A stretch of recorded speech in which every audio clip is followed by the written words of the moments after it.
All right, we are going to go ahead and get started. Welcome to today's webinar, Cybersecurity for the Remote Workforce. And before we get started, just a couple of housekeeping notes. So we will be recording the webinar and sending the slides out to all who have registered. Questions we will answer at the end of the webinar, and if you have questions as we're going along, please type your questions into the question box, which can be found in the dashboard on the right side of your screen. Before we jump into the presentation, just a little bit about Binary Defense. So we are a managed security services provider and software developer with proprietary cybersecurity solutions, including SOC as a service, managed detection and response, security information and event management, and counterintelligence. With a human-driven, technology-assisted approach, Binary Defense is able to provide their clients with immediate protection and visibility, combating and stopping the next generation of attacks that businesses face. And Binary Defense is headquartered in Stowe, Ohio. Now with us today on the webinar, we have our channel manager, Mike Johnson, and presenting is Randy Pargman. Randy is the Senior Director of Threat Hunting and Counterintelligence at Binary Defense. He joined the company in 2019, and prior to that was with the FBI for 15 years as the Senior Computer Scientist with the Cyber Task Force based in Seattle, Washington, and also the Global Cyber Action Team. So with that, I will turn it over to Randy. Thank you very much, Kathy. I appreciate it. Good morning to those of you on the webinar who are on the West Coast, and good afternoon to everybody else. I'm going to be speaking about some of the current threats that we're seeing against companies that need cyber defense, and talking about some of the latest techniques that attackers are using to get in, some of the ways that they're exploiting the current situation with more people working remotely, and then some things that you can do to defend against those attacks.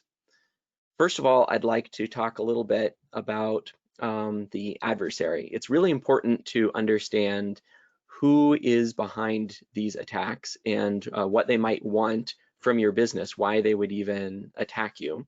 Drawing on my experience at the FBI, I've seen a lot of different types of attacks. My job involved investigating threat groups that were targeting US businesses, and then as our investigations would uncover the targets of those attacks and the servers that the attackers were using, we'd quite often find stashes or troves of information stolen from US victim companies, and then have to go and notify those companies.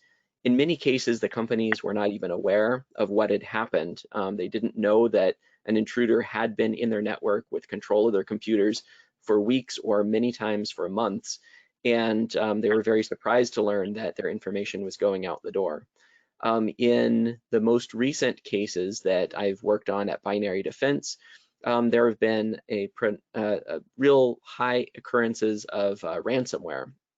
So the attackers behind these different types of threats vary, and their motivations and their techniques vary. The important things to understand are that the criminal groups, the ones that are after as much money as they can possibly extract from their computer intrusions, are more and more organized. So in the older days, you might have a single hacker just operating on their own, or maybe a small group of friends who are working together. But now it is a lot more common to see very organized groups, almost like a small business. In fact, if you've ever started up a small business or worked for a startup, you can imagine the atmosphere of maybe a few dozen people who are working mostly remotely, collaborating together, coming up with new ways that they can innovate to get into their market. Only instead of being a market of legitimate businesses that they're trying to advertise to and start business with, their targets are companies that they want to infiltrate and steal information from and cause harm for the sake of making money. Those organized criminal groups are now just as well funded in many cases and just as well staffed as some of the more advanced nation state funded attackers. Those attackers who are funded by a foreign government, such as Russia, China, North Korea, Iran. Those hacker groups are paid by the governments of the countries where they operate to steal information that could benefit their country's government, or sometimes the state-run businesses that those countries operate and make money from. And they do that by stealing intellectual property through theft of databases, files, email, monitoring what employees are talking about. And they do that very effectively over long periods of time by remaining quiet. The organized criminal groups are now just as effective, and in many, many cases, we're seeing that the criminal groups are able to break into company servers and remain undetected for some period of time so that they have a chance to do the maximum amount of damage before they make their presence known by deploying some ransomware. The other type of adversary or threat that you need to be aware of that often doesn't get as much attention is the insider threat. So in my experience, I've seen employees who were soon to be shown the door, sometimes plant a back door so they could get back in, or recently fired employees come back in on an account that they were not authorized to use anymore. But more often than that, the insider threat is coming from accidental threats, and that is employees who don't mean to do harm, but they're actually facilitating some kind of risk, or they are increasing the threat by using some unapproved software or downloading something from the internet or storing files on a remote cloud service that they've set up themselves just for the sake of convenience. That's also more true now because of the fact that employees have to work remotely, and sometimes they feel like they need to solve their own IT problems or figure things out for themselves. So I want to talk now about the way that the threat landscape has changed in our current environment. Of course, even now, people are very interested in what's happening with the global pandemic. They want news, they want updates and information, and people are willing to go to any source or open up any email that seems like it's a valid source of that information. There's also, of course, a huge increase in the number of employees working from home. We've been all dealing with that now for weeks and kind of settled into a rhythm, and yet we're still on that edge of remote work being new for a lot of employees, people kind of figuring that out.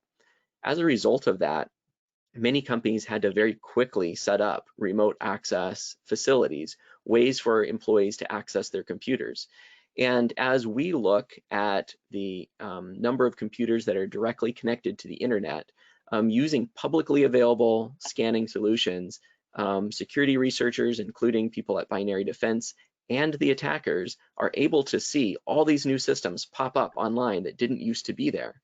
It's not really a secret. If you connect a computer to the internet and it is available to receive incoming connections, like you would for a remote desktop connection, for example, anyone on the internet can see that and start taking advantage of it. We also saw that as employees take their work computers, their laptops, back to their home networks, plug them into their home internet connections, they're now exposing those computers to all kinds of risks from the other devices on their home network.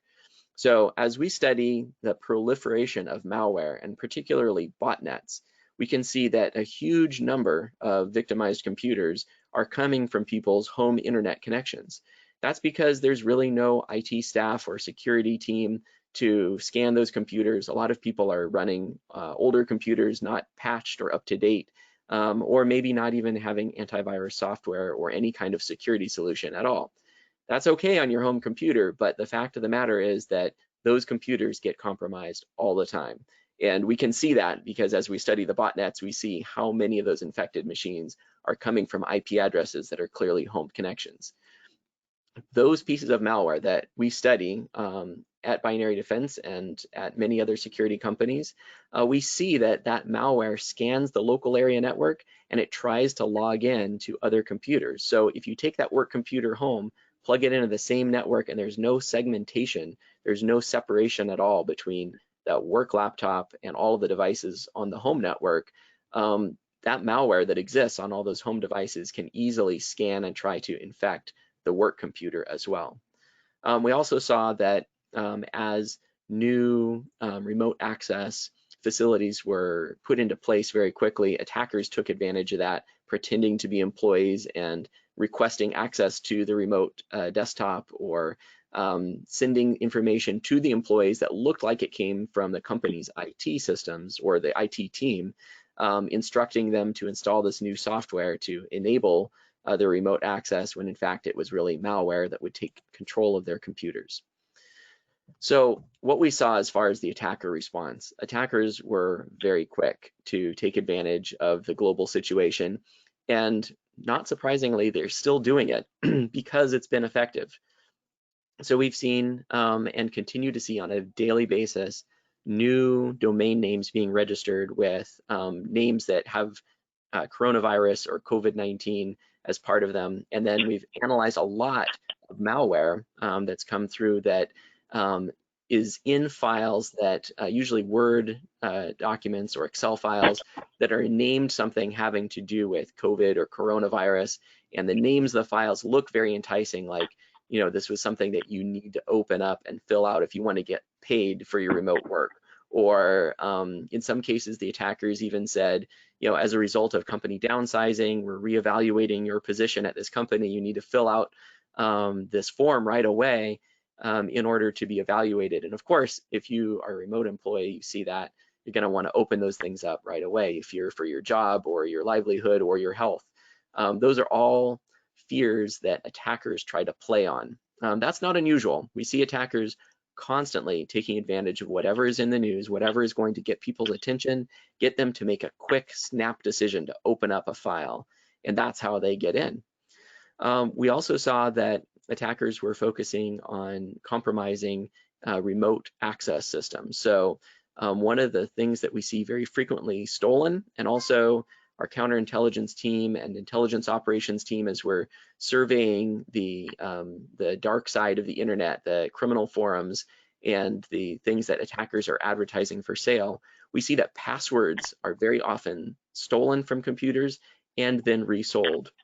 The reason for that is because human beings are very apt to use the same passwords on multiple systems. So the password that they use to log into Netflix, very likely the same password that they're using to log on to their employer's remote system. And attackers are taking advantage of that, taking those same passwords and reusing them. And we'll talk about how to defeat that later.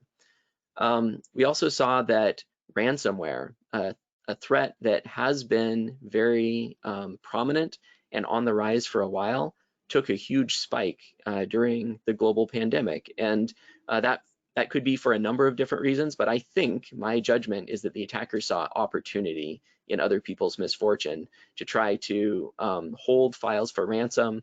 And especially as people are more and more dependent on their IT systems for remote work, the attackers figured that companies would be very quick to pay the ransom in order to get their systems back. I just saw a study over the last year that does not take into account the last several weeks that said that 51% of companies have gotten hit by ransomware over the last 12 months. I would say the statistics are just going to grow from there. What we have found as far as positive results, though, is that although the techniques that the attackers are using, or the lures that the attackers are using to get into systems and convince employees to click on things, although that's new and that's taking advantage of current situations, the techniques that they're using behind the scenes are still the same things that we know how to detect. Those attacker behaviors, the way that they go after computer systems, and the things that they do once they get access to a computer system, these are things that we're very familiar with, we see on a daily basis, and we're constantly combating and stopping those attacks. I want to talk really quickly about hospitals because it's been very disturbing to see that the attackers really have not taken a break from their usual targeting of healthcare systems. Any organization that deals with life and safety is more susceptible to ransomware attacks because they can't afford to have those critical systems down for an extended period of time. So at least in the attacker's mind, hospitals and any kind of healthcare facility makes a very attractive target for them to go after, because they think that if they lock up those systems and make it so that business can't be done or healthcare can't go on, the company affected is going to want to resolve that as soon as possible, and they'll see that the quickest route to resolving it is to pay the attackers to get the decryption key and get their systems back online. However, we've also seen that a lot of ransomware attacks, even when the ransom demand is paid, still result in very long recovery times and uncertain recovery. Sometimes the decryption doesn't even work, and it still takes a long time to restore systems. Plus, the attackers sometimes leave backdoors hidden in those systems even after they've ransomed it, so that they can come back again later knowing that that company is going to pay. Now, the encouraging thing is that people all over the world are volunteering to fight back. There are a lot of people helping, and employees at Binary Defense are part of that effort, along with employees from Microsoft and cybersecurity professionals all around the world, joined together in a volunteer group that identifies these threats as they're coming out, spreads the information, particularly to any entity in the healthcare field, and is actively helping by scanning the internet, finding really critical vulnerable servers that are connected directly to the internet, and informing those hospitals politely so that they can take care of those before an attacker finds them and takes advantage of them. I want to speak about ransomware and the differences that we've seen in the last couple of years, and really in the last year in particular. It used to be that ransomware was very quickly deployed. And what I mean by that is, if an employee double-clicked on some attachment that they got and infected their computer, the ransomware would immediately launch. It would lock up all of their files, and then it would demand a ransom in the range of hundreds or maybe a couple $1,000s. The difference now is most of the serious cases of ransomware that we've seen, and a growing percentage of the overall damage from ransomware, is from attacker groups that plan out their attack very carefully. So they're deliberately targeting the companies that they want to infect, thinking about which companies are most likely to pay the ransom or have the most money to pay. And then once they get in, they're quietly remaining on the systems, undetected, usually at least for several hours, in most cases for a few days, and in some cases that we've seen, they try to remain undetected for a few weeks. Now, when they're doing that, the purpose is for the attackers to gain access to administrator accounts and to use that access to get onto the critical servers. They explore the system to understand where are the most critical servers, where is the data held that this company cannot do business without. Once they've identified that, then they will launch the ransomware in a very automated fashion all across the network, lock up all those servers. So it's not just one employee who's out of commission for the day, they can't access their local files, but it's the whole company or a sizable proportion of the company that cannot do their job because those critical servers are encrypted. When they do that, the attackers know they can demand a higher ransom. So six-figure ransom demands are not at all unusual, sometimes over $1 million or multiple millions of dollars. The study that I just read said that the average damage from a ransomware attack in the last year was about $1.3 million. And I can believe that, looking at the types of ransom demands that we've seen. Like I said, the attacks might use new themes, but the attackers are still using a lot of the same underlying techniques and tactics, which means that we can still apply some of the lessons that we've learned over the years to how to really best defend companies. I'm going to talk about the top 5. There's a lot more, and I invite you to connect with me later. We can have a deeper discussion about any of them. But the top one by far is multi-factor authentication.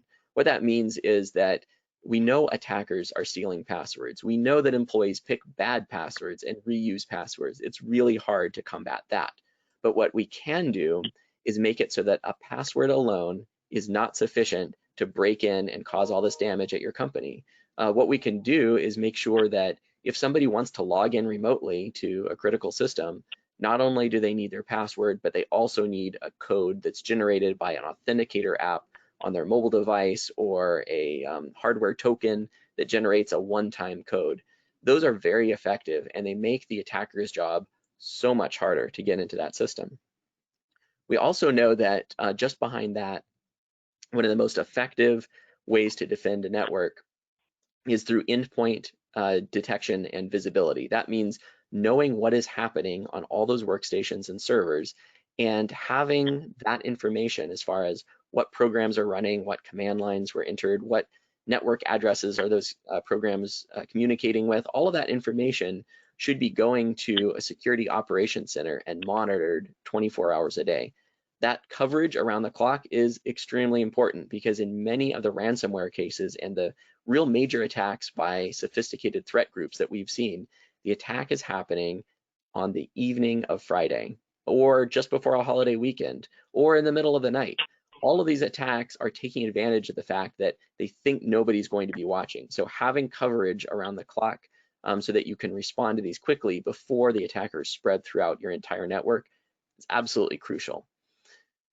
Having proper segmentation of your network is also really important.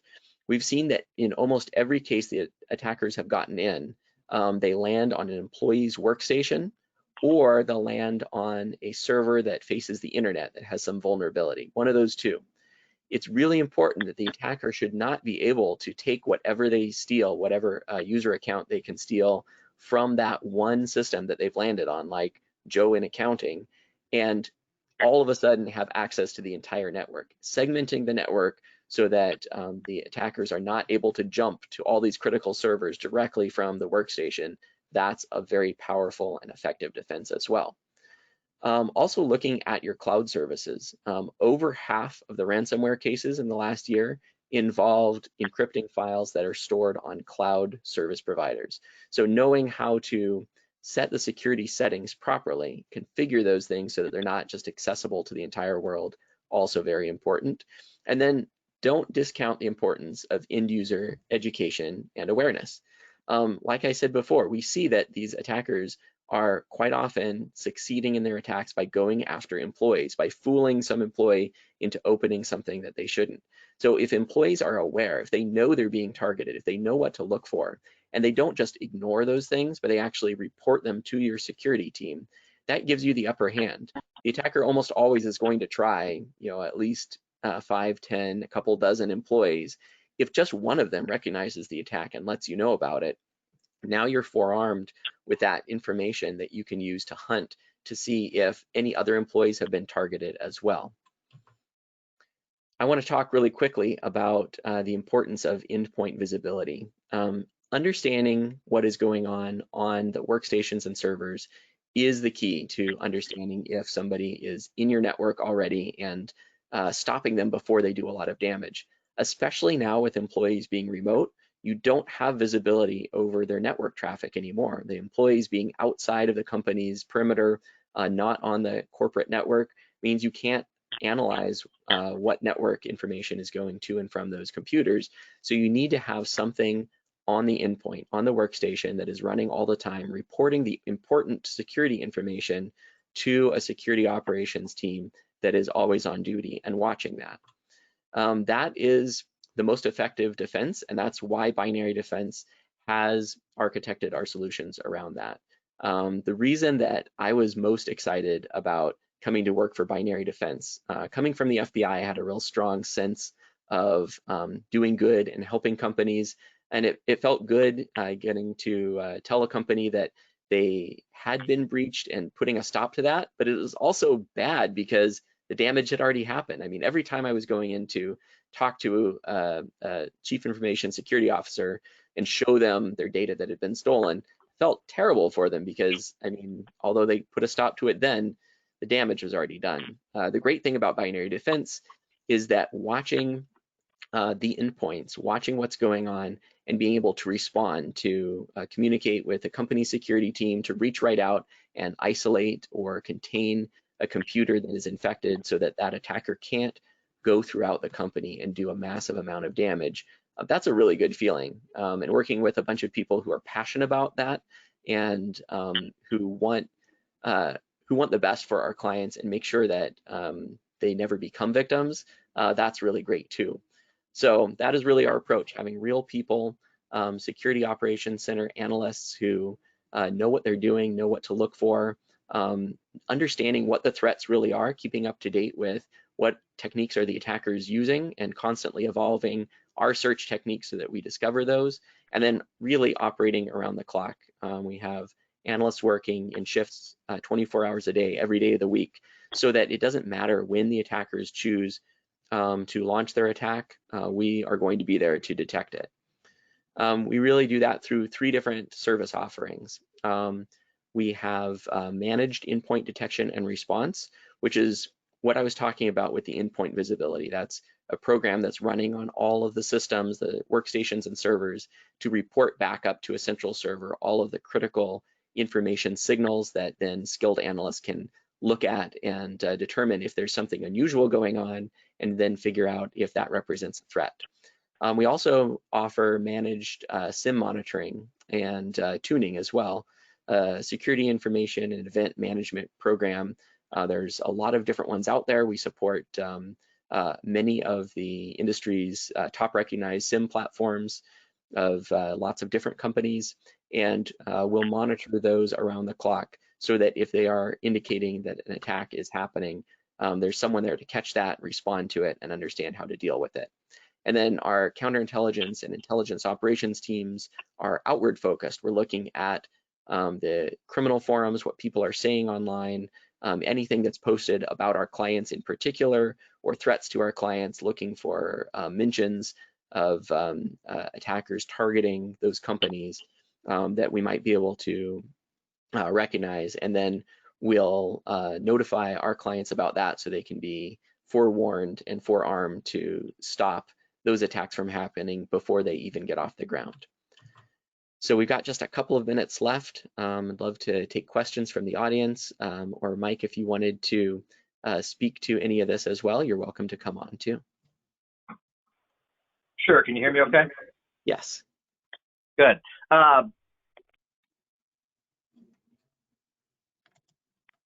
My phone's been acting up, I apologize. No, so if you have any questions about this, Rahi is really one of our go-to partners on the West Coast. They understand this business really well. They understand it.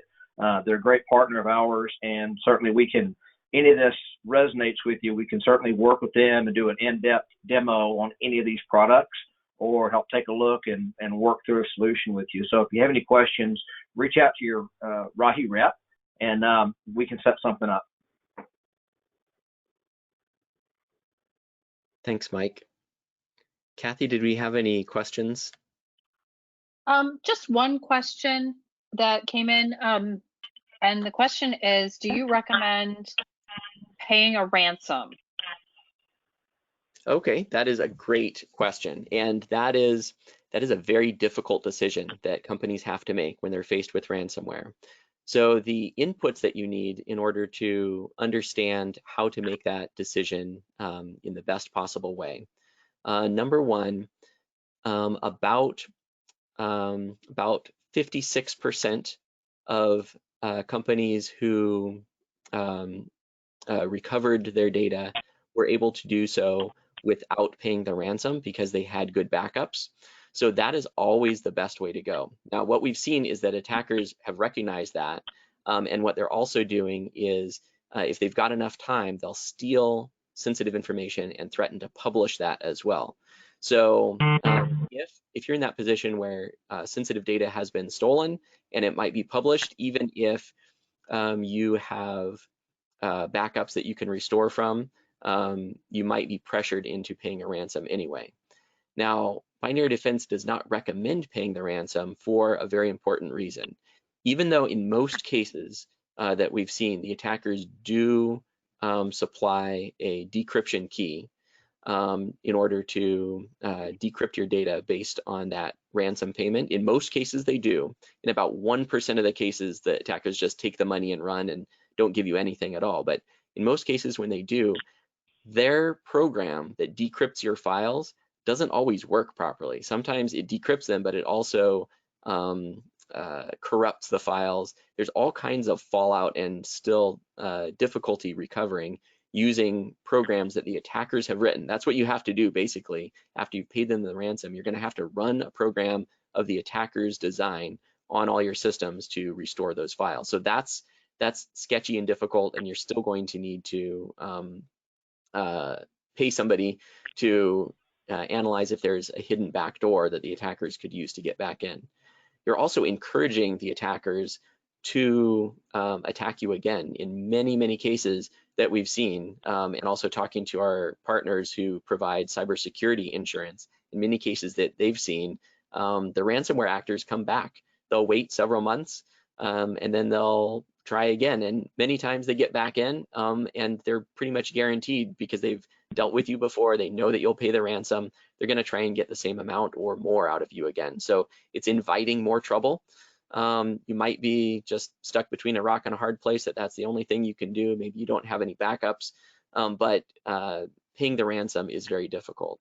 The last point that I thought was very interesting from this recent survey is that companies that had to restore their files by paying the ransom ended up overall paying about twice as much, because they were paying for the ransom, but they still had to pay a lot of recovery fees, and they still had a lot of downtime compared to companies that were able to restore from backup. So you most likely are going to end up out more money by paying the ransom. You're still going to be out of business for a little while dealing with it. You still have that lingering doubt of if the attackers are going to come back, and you're definitely inviting the attackers to come back and attack you again. So if you can at all avoid it, I'd say try to avoid paying that ransom. Okay, I think we have one more question that popped up. Can you see it, Randy, or Kathy, can you? Sure, it's almost a follow-up to that question. How negotiable are ransoms if you decide to go that route? Yeah, ransoms are definitely negotiable. You should not pay the amount that they ask. And it is definitely worth either negotiating with them yourself, or there's many companies that will negotiate on your behalf. Sometimes the cyber insurance provider, if you have that coverage, and definitely check, because some cyber insurance covers everything except for ransomware, so make sure you've got your coverage there. But in any case, make sure you're trying to negotiate with the ransomware operators.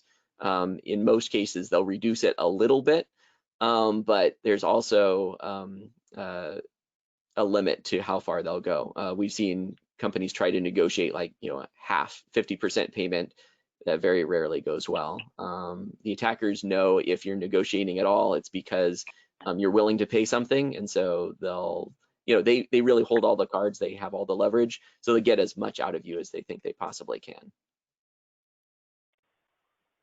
Good. Okay, great. Well, we are a little bit over time, so Randy and Mike, thank you for presenting great content today. And again, we did record this session. We will get an email out to everyone on the call within the next couple of days that will have a link to this recording. And Mike, they can follow up with you if they have specific questions. Yeah, or the Rahi rep is probably the best way to start off with, and they'll bring me on, and we'll do a phone call, we'll do a demo, whatever they need. So just reach out to the Rahi team, tell them what they're looking for, and then we'll take it from there. Great. Well, thank you everyone for your time today. Thank you. Appreciate it. Bye-bye. Bye-bye. Thanks.